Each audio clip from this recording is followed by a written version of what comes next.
So this time from the Hobbit 4-inch collection, we're taking a look at the 2-pack of Dwalin and Balin. And these are respectively the tallest and the shortest of the dwarves. Before we take a look at the figures, we're going to take a look at the back of the package here. The back of the package has bios for the Hobbit and each of the characters. And pretty much, from what I can remember of the Hobbit, the book,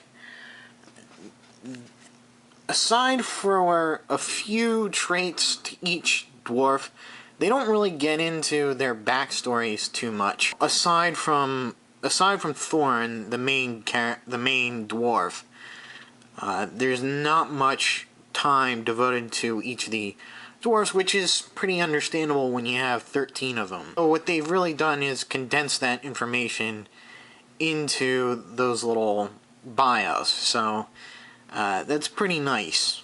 And I'm sure they've expanded upon it in the movies because you can have a little bit of time to show personalities rather than in a book devoting time to it. So let's start with Dwalin. And Dwalin is the largest of all the dwarves, and he looks to be a big badass. You know, during the book, particularly later on, Thorin does make some questionable decisions that not all the dwarves are comfortable with, but they go along with. Well, Dwalin here is pretty much a yes man, and you know, not to say that that's a bad thing, it's just that he's intensely loyal.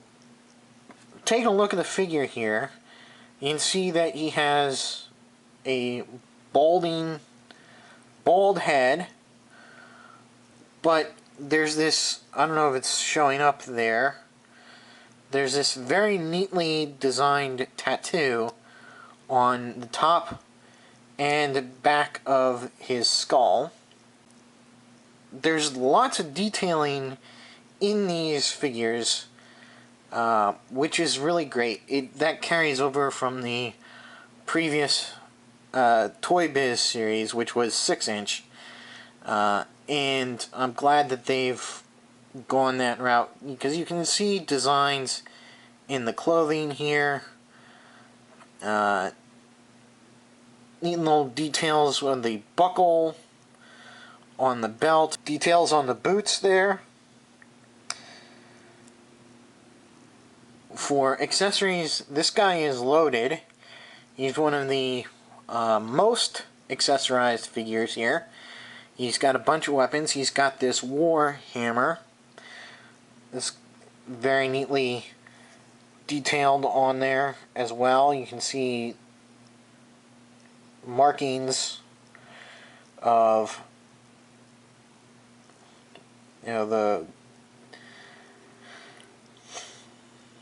dwarvish design there on the ends of the hammer.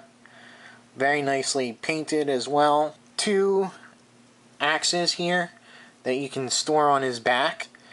You just thread them through this loop down here, and you can see they too have the dwarven runes on there. He's got one more weapon here, and that's a little dagger. It comes in a sheath, and you can unsheath it. Again, very nicely detailed. You can unpeg it from his side there. So for articulation, he is somewhat hindered by the hair and this sort of fur piece here that goes over the top of his tunic. But you can still get a little bit left and right here And that's about it. Not really any forward or back motion there. His arms will go around. They will have to come out a little bit due to the piece here again. He does go in and out, though, at the shoulder. He does rotate and bend at the elbow, and rotate at the wrist. He's got waist articulation left and right, and a little bit forward and back. Though I don't know if that's really articulation or if it's popping up, you know, off of the joint. But I guess you can have some articulation like that. Now, his legs, like all the legs on this line, they don't really move forward. They rotate and go, would be out and in, but since you rotate it, the joint is now forward and back. And that's kind of disappointing because it doesn't really give you that good poses. But his knee does bend and rotate, and that's it. He's a great, imposing figure, even for a dwarf. I think he's almost the same size as Gandalf. So he's almost the size of a regular human would be. And for a dwarf, that is... he's a giant. And I think that's pretty cool in that they just didn't make the dwarves all the same height. I also like the fact that he's so well armed, but can actually carry all his weapons on his person. Now we move to Balin, and if you've seen the Lord of the Rings movies or read the books without reading the Hobbit, you'll know the name Balin because he is the guy that leads the dwarves to try and reclaim Moria. And so that is his tomb that they fight the huge troll in Fellowship of the Ring. But it is neat that we get to see him in the Hobbit as sort of, not really in the prime of his life, but towards the end, because he is an older Hobbit. I think he's the oldest, not Hobbit, he's the oldest dwarf among the company, and I think that's carried out by the way he's armed. Because if you notice, all the dwarves seem to have these, pretty recent weapons, and he's carrying this really bizarre sword, and it's golden copperish instead of a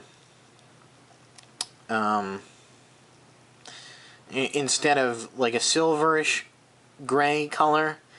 And I think that's meant because it's an older heirloom of his family. And I don't know, this just may be what I'm putting into the figure. But I think that's a symbol of him just being one of the links to the past of the dwarves.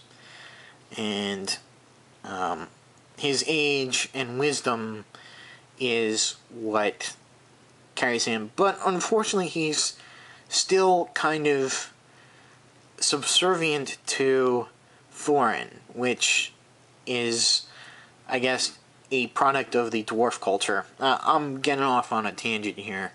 Very bulbous nose. Kind of a comical looking figure at first. But, once you get past his first look, the way you can tell that he's kind of a wise guy and really has got some years on him. He's experienced, is what I guess I'm getting at, and I do like the design of his clothing. He's got like this starburst design to his clothes here. I don't know if that's coming out as well. There's like diamond shapes in there as well. And you got the nice bordering on his robe there, and that's carried down in his collar as well. And again, I think the dress that he has is sort of a little bit more older fashioned, like something that, from days gone by, even for this period of Middle Earth. You see, he's got pointed boots. He's the only dwarf to have pointed boots that I can tell. And, it just, the whole feeling of the way they've designed the character gives a bit, like he's a little bit more of another heir, as opposed to the other dwarves in the company. And getting to his weapons here,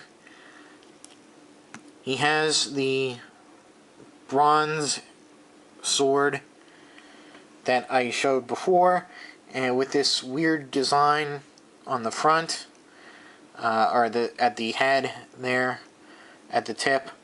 I don't know what purpose that serves, and I don't know if that's something that's going to be explained in the movie. Maybe we'll get to figure out why he's got such a different sword. I mean, other than the fact that he's supposed to be representative of the old dwarves. He's also got a small dagger here. Very nicely detailed. I don't know if you can see that. Very nicely detailed with dwarven designs on the blade. The one thing that I can fault the figure is that you can see that he has this sort of scabbard type thing here, and I assume that it's for this sword. He might put the tip in there, and there's a loop on the side there, but they don't have that. They don't have a way that you can put the actual sword in that scabbard thing. So that is a mark against the figure. So he's got to be always wielding his sword and his dagger. His head does have a little bit more mobility than some of the other dwarves do, just because he's got a longer beard than hair. So he does move left and right, up and down, a little bit side to side.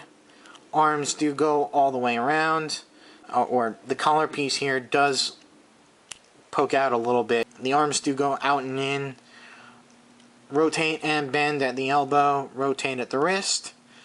He does have waist articulation there. His legs are the same as all the other characters. They have that rotating joint.